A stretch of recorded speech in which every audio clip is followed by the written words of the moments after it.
Hello friends, good morning all. So अब तक जो है लास्ट लेक्चर में 12th क्लास रिफ्रैक्शन के लिए हमने 3 लेक्चर कर लिए हैं और आज ये चौथा लेक्चर है बच्चों। सो तीसरे लेक्चर में आई थिंक हमने जाना था कि रिफ्रैक्शन क्या होता है, कैसे ग्लास स्लैब में से रिफ्रैक्शन होता है और कैसे वो इंसिडेंट रे और जो एमर्जेंट रे है वो पैरेलल रहती हैं। लिटिल शिफ्ट भी निकाला था, ठीक है। तो आज कुछ 2-4 क्वेश्चन करते हैं छोटे छोटे और उसके बाद हम पढ़ेंगे real depth and apparent depth का topic. So let us start from very small numericals. मैं तो कहूंगा बच्चों कि आपको 2 चीजें पता होनी चाहिए। देखो 2-3 चीजें पता होनी चाहिए। एक तो ये है कि speed of light in air, speed of light in air के अंदर स्पीड ऑफ लाइट सबको याद है वैसे 3 लाख किलोमीटर प्रति सेकेंड, यानी कि 3 × 10⁸ मीटर पर सेकेंड, 3 × 10⁸ मीटर पर सेकेंड। इसी को आप सी से लिखते हैं, ठीक है। यहां हमने किया था, सबको याद होगा, ये रहना चाहिए सभी को। ये तो फर्स्ट बात हुई। दूसरी क्या है, यही लाइट की स्पीड ग्लास और वाटर में भी याद रख लो, कुछ नहीं जाता, छोटी सी चीज है। देखो ये 3 × 10⁸ होता है। अगर आप बात करो speed of light in air के बाद हम वाटर कर लेते हैं, क्योंकि सॉलिड में तो काफी कम स्पीड हो जाएगी। वाटर में लाइट की जो स्पीड है उसको हम v से दिखाते हैं, v से। और वो क्या होती है, 3 की जगह थोड़ा कम हो जाता है, यानी 2.25 × 10⁸ मीटर पर second.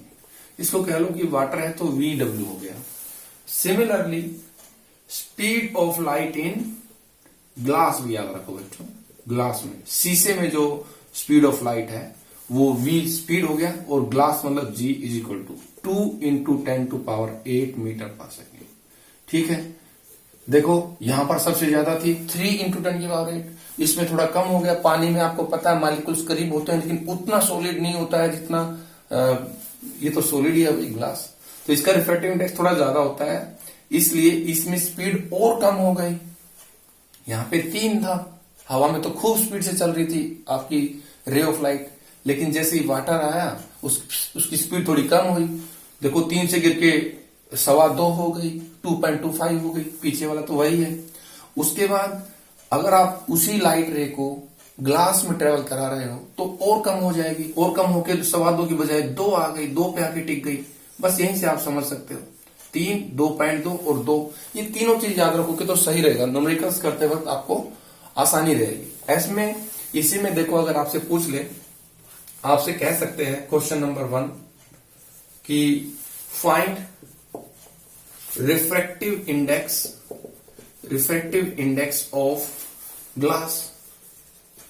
Refractive index of glass निकालिए, तो कैसे निकालोगे भाई? रिफ्रैक्टिव इंडेक्स तो म्यू होता है, ग्लास मतलब म्यू के नीचे जी लिख दिया, वो निकालो।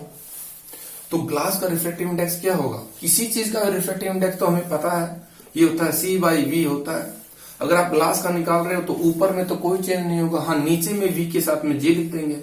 C सबको पता है 3 × 10⁸ मीटर पर सेकेंड बटा वेलोसिटी इन ग्लास। आपको पता है भाई ग्लास में तो वेलोसिटी काफी कम हो जाती है, पहले 3 था, वाटर में 2.5 × 10⁸ हो जाता है, और ग्लास में तो 2 × 10⁸ हो जाता है, 2 × 10⁸। तो ये कट गया 3/2, यानी कि 1.5। बच्चों इसकी कोई यूनिट नहीं है, ऊपर मीटर पर सेकेंड नीचे मीटर पर सेकेंड कट जाएगा, इसे कांस्टेंट क्वांटिटी, ये फिक्स रहता है। तो रिफ्रैक्टिव इंडेक्स जो आपको ग्लास का 1.5 आ गया।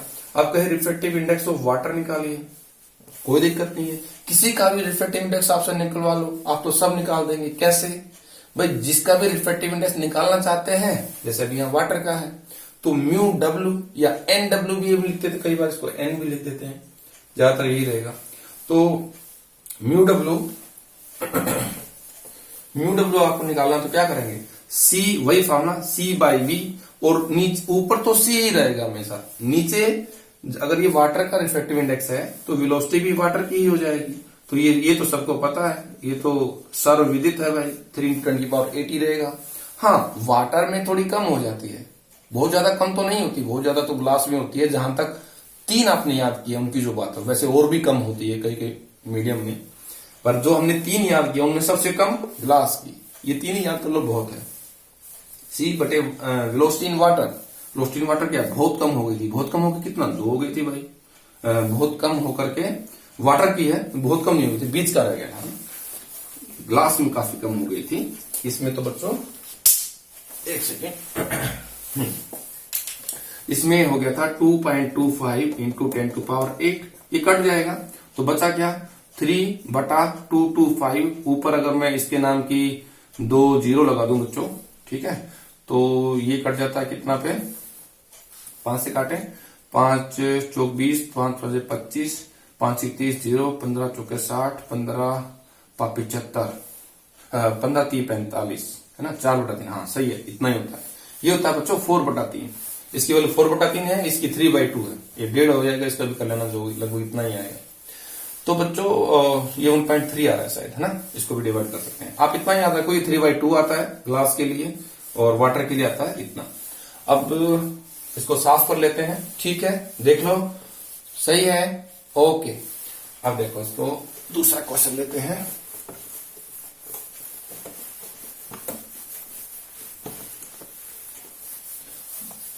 क्वेश्चन नंबर 2, मान लो हमारे पास ये कोई इंटरफेस है, मीडियम का इंटरफेस, मतलब इसके इस तरफ कुछ मीडियम है, इस तरफ कुछ है, ठीक है।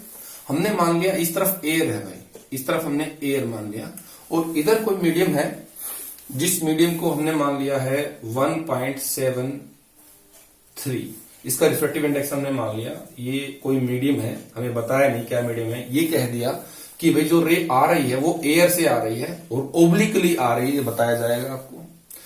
एक रे आ रही है, लाइट रे ओब्लिकली आ रही है किसी इंटरफेस ऑफ मीडियम पर, मतलब उसकी उस तरफ तो एयर है, इस तरफ क्या है सर भाई, एक रिफ्रैक्टिव इंडेक्स बता दिया, जिसकी वैल्यू इतनी है, मीडियम का नाम नहीं बताया, रिफ्रैक्टिव इंडेक्स के टर्म में बता दिया, तो ठीक है, कोई दिक्कत नहीं है। जहां से भी रे आ रही है एयर से, जिस पॉइंट पे स्ट्राइक करती है इंटरफेस पे, उस पॉइंट को बोलते हैं पॉइंट ऑफ इंसिडेंस। उस पॉइंट पे हम तो बस एक नॉर्मल सीधा सा खींच लेते हैं, हमें ये पता है, क्योंकि इसके खींचे बगैर ना तो हमें एंगल ऑफ इंसिडेंस का पता चलता है, ना एंगल ऑफ रिफ्लेक्शन का। क्यों? क्योंकि इंसिडेंट रे जो नॉर्मल के साथ एंगल बनाती है उसे ही एंगल ऑफ इंसिडेंस कहते हैं। जब ये एयर से इधर आई, देखो एयर का रिफ्रैक्टिव इंडेक्स कितना होता है बच्चों, 1 से ज्यादा ही है, 1.7 तो बहुत ज्यादा, 2 के आसपास, 2.25 हो गया, तो इसका मतलब ये डेंसर हुआ। ये कैसा हुआ? ये डेंसर मीडियम हुआ। और ये कैसा हुआ? रेयरर मीडियम हुआ।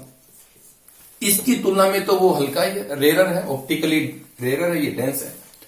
तो रेयरर से डेंसर जब रे आती है, डेंसर मतलब रिच, रिच को मतलब सब सलाम करते हैं, नॉर्मल की तरफ झुक जाएगी वो रे। जब ये आपका रेयरर से डेंसर में आएगी, मतलब पुअर से रिच में आ रही है, ठीक है, रेयरर से डेंसर में आ रही है, तो वो नॉर्मल की तरफ बेंड हो जाएगी।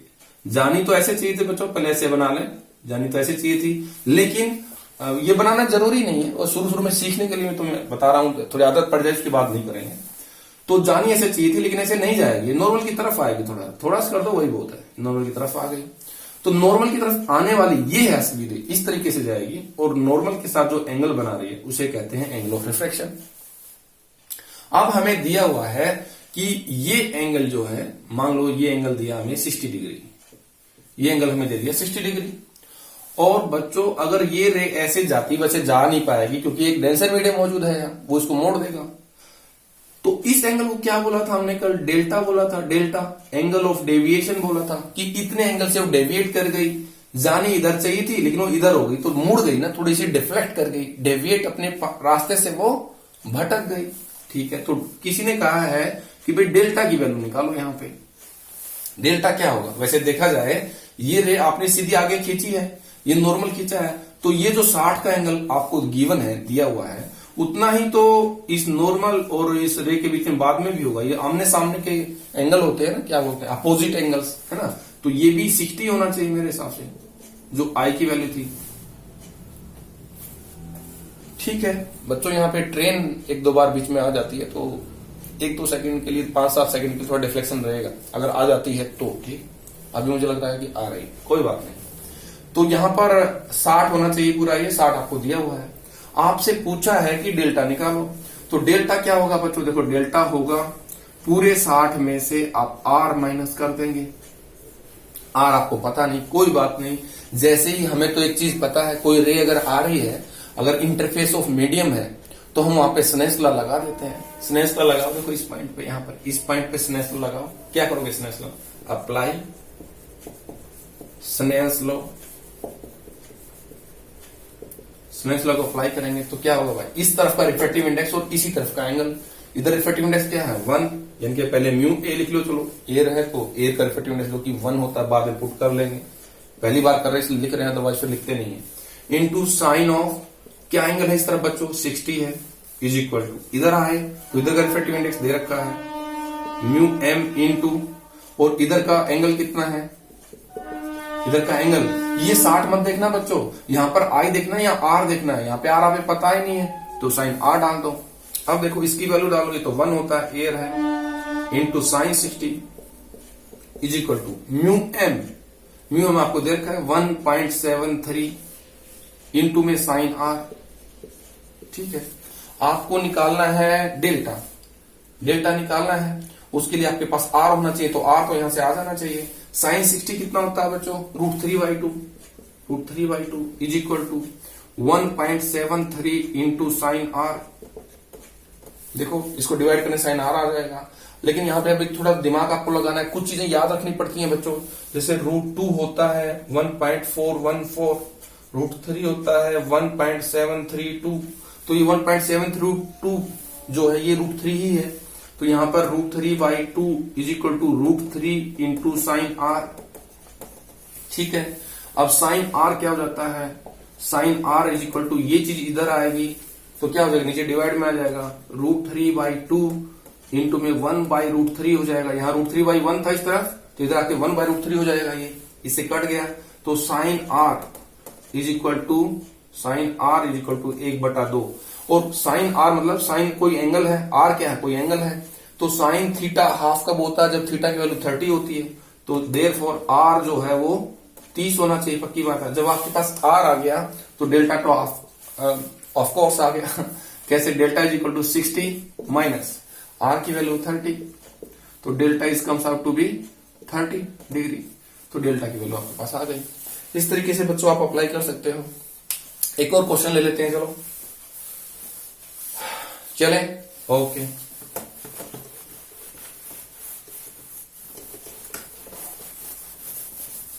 आज थोड़ा सा वीडियो की लेंथ हम धीरे धीरे बढ़ाने की कोशिश करेंगे, धीरे धीरे हमें कम से कम 1 घंटे पे पहुंचना है। चलिए क्वेश्चन नंबर 3 देखते हैं, थोड़ा डिफरेंट टाइप का, स्फेरिकल ले लेते हैं। मान लो ये कोई आपके पास कोई भी मीडियम का कोई बॉल है, बॉल स्फेरिकल बॉल है, स्फेरिकल टाइप, तो ये इसका सेंटर है ओ। मान लो कोई रे यहां पे आपके पास आ रही है, ये ऐसे कोई रे आई, तो ये रे आने पे इसको मैं थोड़ा सा टिल्ट करके ले लूं, थोड़ा सा एंगल बना के ले लेता हूं एक सेकेंड। अगर ये आपका कोई बॉल है जो अपने किसी मीडियम का लिया है, मान लीजिए इसका कोई मीडियम अपने रिफ्रैक्टेंट ये किसी मीडियम का है, तो आपको बताया नहीं है उसका नाम क्या है, उसकी वैल्यू दे दी 5/4 उसकी वैल्यू दे दी, ठीक है। और कह रहे हैं कि भाई ऐसे एक रे स्ट्राइक करी, ऐसे यूं, ठीक है। अब ये स्ट्राइक करने के बाद आपको पूछा है कि एंगल ऑफ एमरजेंट क्या होगा, एंगल ऑफ या एंगल ऑफ इमरजेंस दे दिया, इसका इसके बारे में दे दिया आपको इससे कि if the angle of emergence is 15 degree, then find the angle of incidence, angle of incidence। कह रहे एंगल ऑफ इंसिडेंस निकालिए अगर एंगल ऑफ इमरजेंस 15 डिग्री हो। इमरजेंस किसे कहते हैं भाई, ये रे यहां आई है, इसके अंदर घुसेगी फिर निकलेगी, मतलब घुसेगी तब जाके इंटरफेस आएगा, क्योंकि इधर एयर है बच्चों, ये जो आपका मीडियम का जो बॉल है, ये मीडियम एक एयर में रखा हुआ है, चारों तरफ एयर है इसके, यहां भी एयर है, यहां भी एयर है, ठीक है, और इधर भी एयर है, सब तरफ इसके एयर है। तो इसका मतलब ये रे यहां घुसेगी तो एयर से ये जो भी मीडियम उसके इंटरफेस पे आई तो रिफ्रैक्शन होगा, बेंड होगी लाइट, स्नेल्स लॉ फॉलो होगा। उसके बाद पता नहीं वो कैसे अंदर जाएगी, देखेंगे। फिर अंदर जाने के बाद वो बाहर निकलेगी तो फिर एक इंटरफेस मिलेगा इसको। क्यों? ये मीडियम और हवा मिलते ही फिर वो तेज स्पीड पकड़ेगी, अपनी स्पीड को दोबारा गेन करेगी, तो फिर हम स्नेल्स लॉ लगाएंगे एंड ऑल। और ऐसा करते करते हम आंसर तक पहुंच जाने चाहिए। देखो भाई, आपको एंगल ऑफ इमरजेंस 15 दे रखा है। पहले ये देखो वो होगा कहां एंगल ऑफ इमरजेंस। हमें तो इतना पता है जैसे ही कोई रे कहीं पर भी स्ट्राइक करती है, चाहे रिफ्लेक्शन था चाहे रिफ्रैक्शन है, जहां पर भी वो स्ट्राइक करती है उस पॉइंट को बोलते हैं एंगल ऑफ इंसिडेंस। तो ये एंगल ऑफ इंसिडेंस हुआ। जहां भी एंगल ऑफ इंसिडेंस होता, सॉरी बच्चों, एंगल ऑफ इंसिडेंस नहीं, पॉइंट ऑफ इंसिडेंस।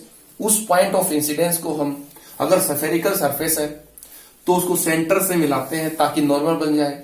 एक्चुअल में पॉइंट ऑफ इंसिडेंस पे हम हमेशा ही नॉर्मल खींचते हैं। अगर सफेयर है, सर्कल है, तो उसको सेंटर से मिला देते हैं, वही उसका नॉर्मल हो जाता है। तो बच्चों इस पॉइंट पे नॉर्मल खींचना हमारा प्राइम मोटिव है। इस पे नॉर्मल कैसे खींचेंगे? इस पॉइंट को आप सेंटर से मिला दो।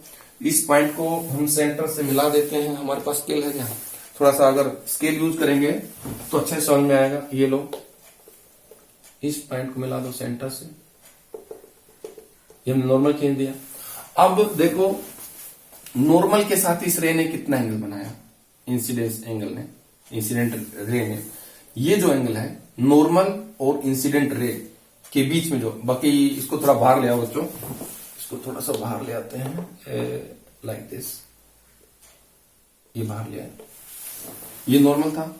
नॉर्मल के साथ में इस रे ने जो एंगल बनाया, ये ऐसे आ रही थी, ये थी आपकी इंसिडेंट रे जो स्ट्राइक कर रही थी।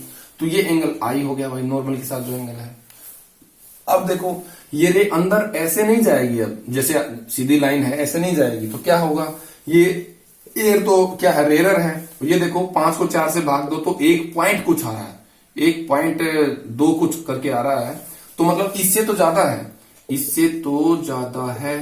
एयर का रिफ्लेक्टेड चार्ज और जो एयर है वो तो 1 है और ये 1 से ज्यादा, इसका मतलब ये डेंसर है। डेंसर है तो नॉर्मल की तरफ मुड़ेगी, थोड़ा ही डेंस है तो थोड़ा मुड़ जाएगी, पर मुड़ेगी जरूर। तो देखो ये ऐसे जाने की बजाय नॉर्मल इधर है ना, तो नॉर्मल की तरफ थोड़ी सी मुड़ गई, मोड़ दे, थोड़ा सा ऐसे मोड़ दिया, ये लो।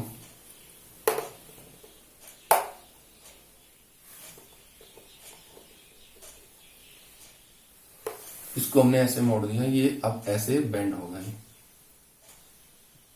देखो ये रे आ ऐसे रही थी, ऐसे जानी चाहिए थी, लेकिन डेंसर होने की वजह से नॉर्मल की तरफ मुड़ी। नॉर्मल इधर है ना भाई, ये है ना नॉर्मल, तो ये ऐसे मुड़ गई, ये इसका रिफ्लेक्शन हो गया, बेंडिंग हो गया।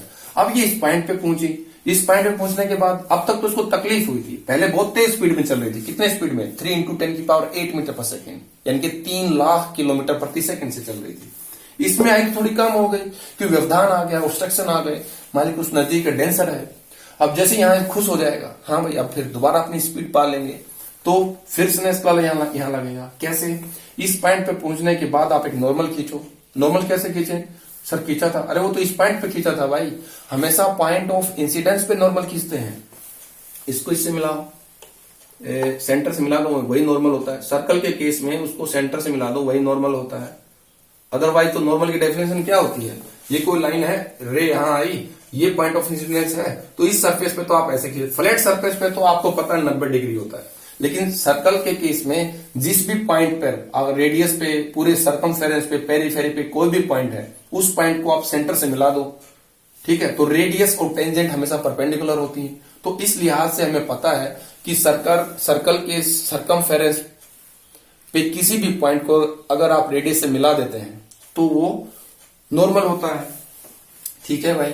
अब यहां पे देखो ये रे आपकी, ये इंसिडेंट थी। अब इस पॉइंट की अगर बात करें, हमें स्नेल्स लॉ यहां पे लगाना है, यहां पे स्नेल्स लॉ लगाएंगे। इस पॉइंट को मैंने m बोला था, इस पॉइंट को n बोल देते हैं। n पॉइंट पे हम स्नेल्स लॉ लगा रहे हैं।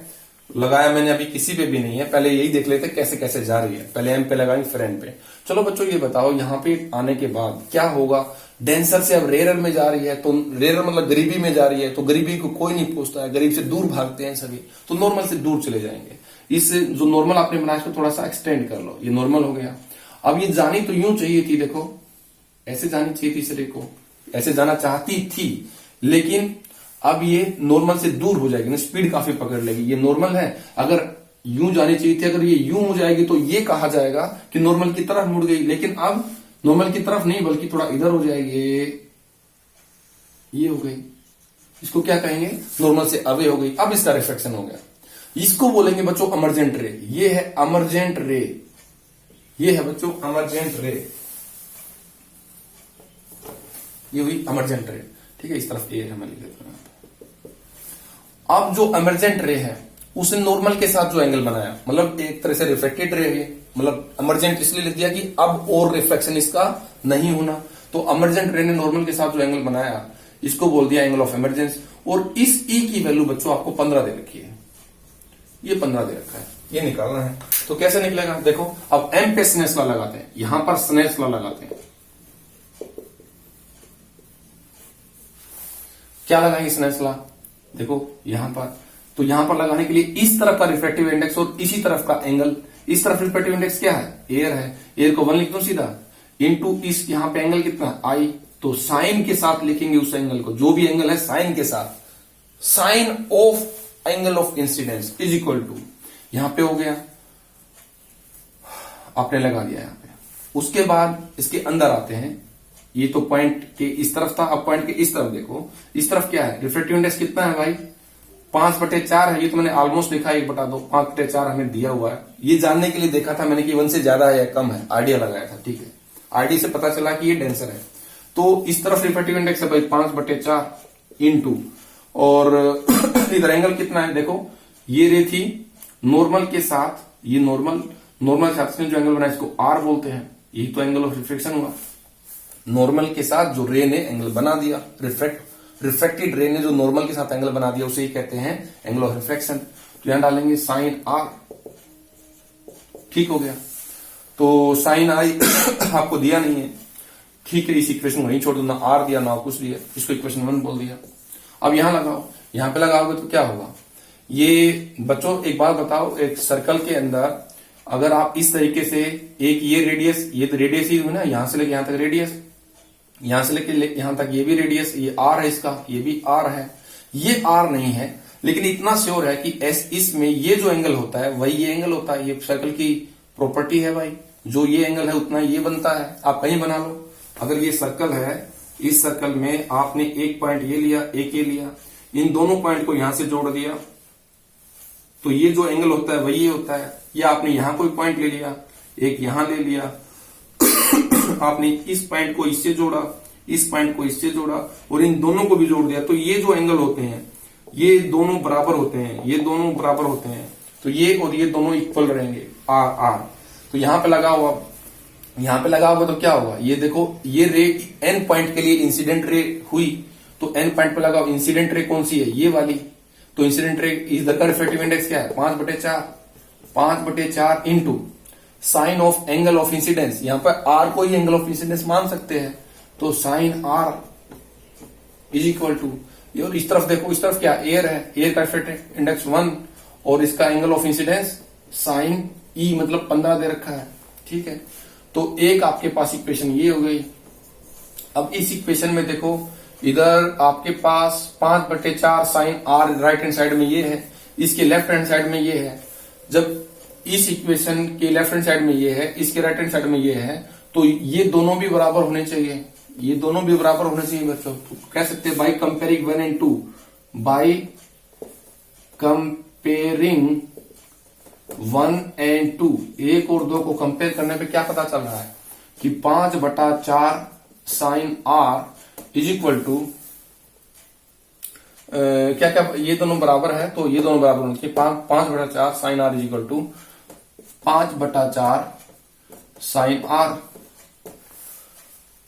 ये दोनों कौन कौन से बराबर हो गए बच्चों, एक मिनट देखना, 1 इंटू साइन 15, ये दोनों बराबर हो गए ना 5/4 साइन आर, तो ये दोनों बराबर होना चाहिए।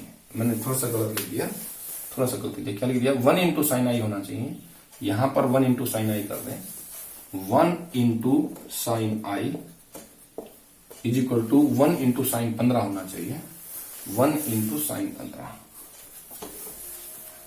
1 इंटू साइन 15। देखो भाई ये जो दो इक्वेशन है इसकी इस वाले का ये वाला एक्सप्रेशन 5/4 साइन आ, 5/sin 4, जब ये दोनों बराबर हैं तो ये दोनों भी इक्वल होने चाहिए। तो 1 sin 15 is equal to 1 sin i। 1 तो क्या होगा, कुछ नहीं है, तो sin i equal to sin 15, इसका i इज इक्वल टू 15।